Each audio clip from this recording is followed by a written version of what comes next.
The ugly roommate, with the beautiful voice. What surprised me was that the GPS led me to the door of a VIP room in the Atheris karaoke lounge. I raised an eyebrow slightly. A breakup meeting in a place like this? Besides, jumping from here wouldn't even be fatal. While I was thinking, Elowen sent a continuous stream of urgent messages. Lyra, are you here? If you're here, come in quickly. Where are you? If you don't come, they're gonna bully me to death. Cedric Vane had brought a lot of people with him, and they were mocking me. One moment, she said she wanted to jump off the building. The next, she said someone was coming to ridicule her. It was clearly contradictory and didn't add up. I sent a single text to a certain number before pushing the door open and stepping inside. The interior was pitch black with no lights on. I couldn't even see my hand in front of my face. Elowen, I called out, my voice echoing against the walls and returning as a hollow sound. No one answered. I had only taken 2 more steps when something hooked my ankle. My body lost balance, and I tumbled forward.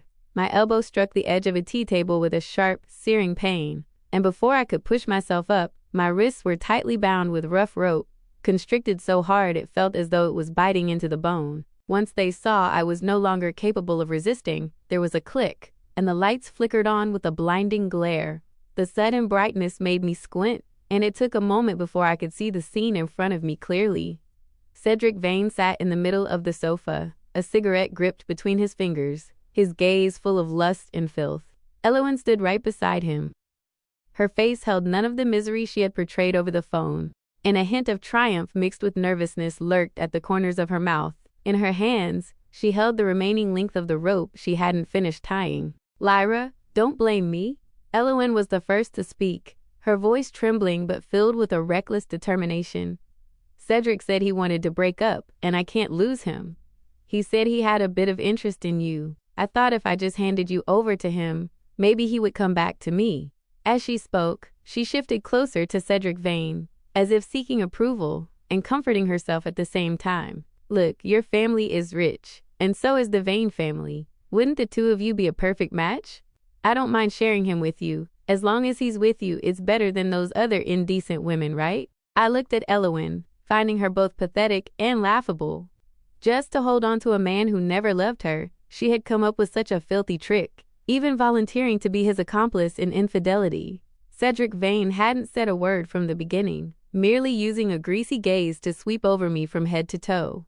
Once Elowen finished speaking, he let out a soft chuckle, a sound full of flirtation, as he reached out to squeeze my chin. She's right, Lyra Belrose. Though your personality is worthless, your face is passable. Getting to enjoy a night with this young master is your honor. Don't worry, I won't let you lose out. When the time comes, you can be one of my mistresses. His fingers were ice cold and reeked of cigarettes. The touch made me nauseous. I suddenly tilted my head, avoiding the contact. The smile on his lips vanished instantly, and his gaze darkened significantly, growing several shades more somber. What, still pretending to be virtuous? Cedric, look at her. Elowen chimed in from the side, her voice fawning. She always acts like she's superior to everyone. Don't mind her. As long as you want it, I'll hold her down tight for you. She moved to grab my arm as she spoke, but was brushed aside by Cedric Vane. Move. Don't get in the way. Elowen stumbled back a few steps, a look of grievance flashing in her eyes, yet she bit her lip and remained silent, looking at him with a pleading gaze that seemed to say, I listen to you. Please don't break up with me. Cedric Vane seemed to have lost his patience. His eyes turned cold, and he suddenly lunged forward, his alcohol-scented hand grabbing straight for my collar. Elowen, standing nearby, kept repeating the same sentence. Lyra, just go along with it. It's for the best for everyone. I clenched my fists, preparing to deliver a kick straight to his knee, when, boom, the room door was kicked open. Several men in black suits burst in, their movements swift and precise, immediately pinning Cedric Vane to the floor. The leader was Gideon, my father's special assistant. His expression darkened, his gaze cold as ice when he saw the red welts on my wrists. Cedric Vane, pinned down, continued to struggle and shout profanities. Do you know who the hell I am? You dare touch me? Believe it or not, I'll make your boss lose his job tomorrow. He glanced at Gideon, and seeing his ordinary suit, he let out a sneer. Playing tricks in front of me? Gideon didn't reply, only bowing slightly to ask me, Miss, are you all right? Cedric Vane burst into a contemptuous laugh. What, miss? Lyra is just an ordinary student. Don't try to scare me. I've never heard of any formidable Belrose family. I stepped closer, looking down at him from above. Never heard of the Belrose family? That makes sense. In our eyes, the Vane family is nothing more than a grasshopper we could crush at any moment.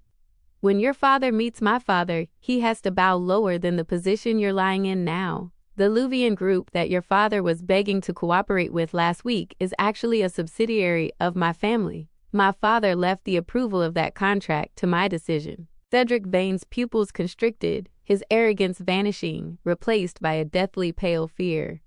Luvian group. Cold sweat rolled from his temples down his cheeks. He knew very well that Luvian was a giant in the investment world. Last week, to plead for this contract, his father had taken him to 7 social dinners. Every time they were stood up until midnight, and they hadn't even managed to meet the vice president of Luvian.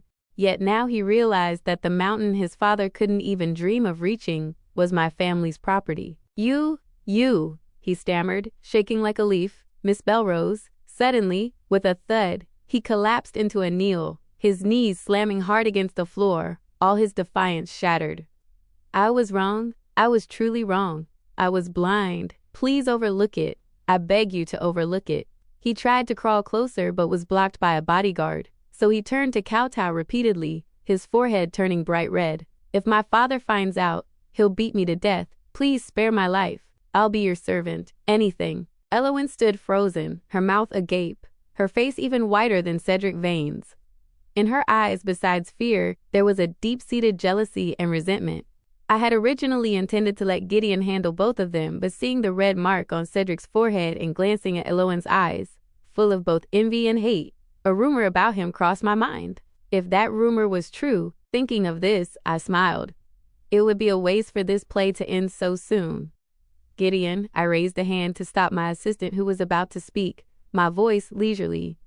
Let him go. Cedric Vane was stunned. His kowtowing stopped, and he looked up at me, unable to believe his ears. When the bodyguards let go, he remained kneeling on the floor. You're truly willing to forgive me? His voice trembled.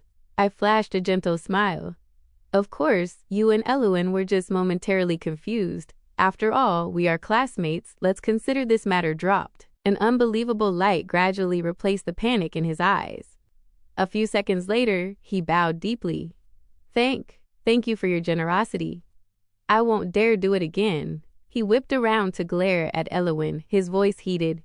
What are you still standing there for? Get down on your knees and apologize to the young lady. Elowen was startled by the shout as if waking from a dream. Her legs went weak and she collapsed into a kneel, her nails digging deep into her palms. Her eyes hid a profound resentment as she reluctantly bowed her head in apology. The corners of my mouth curled slightly. I didn't care about her attitude, simply waving my hand and leading Gideon out of the room. Next, I only needed to wait. The real show was just beginning. Sure enough, a month later, while I was sitting in my dorm eating fruit and watching a movie, Elowen suddenly burst in.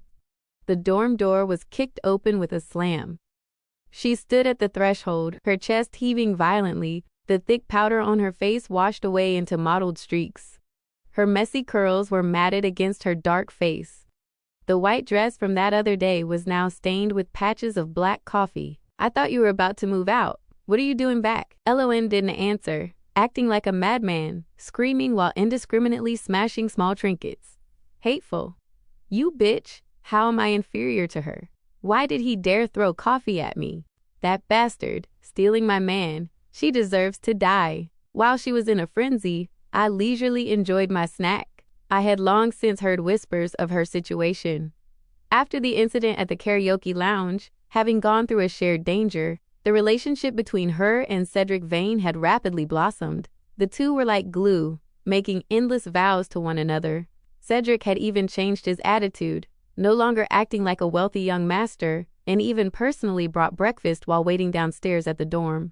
Elowen bragged less, but brother Cedric never left her lips all day. But life is never peaceful for long. Another girl appeared named Elowen, with a singing voice even better than Elowen's, and an appearance even more unique and unconventional.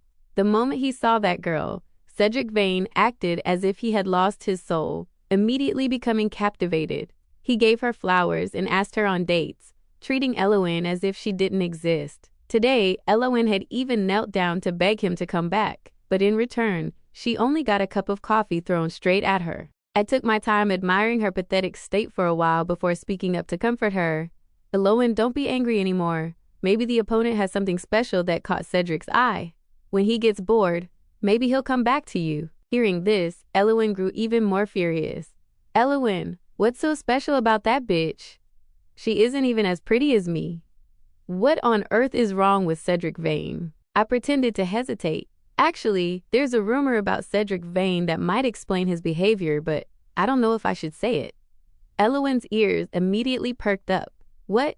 Say it now, I spoke slowly. It's just sidewalk gossip.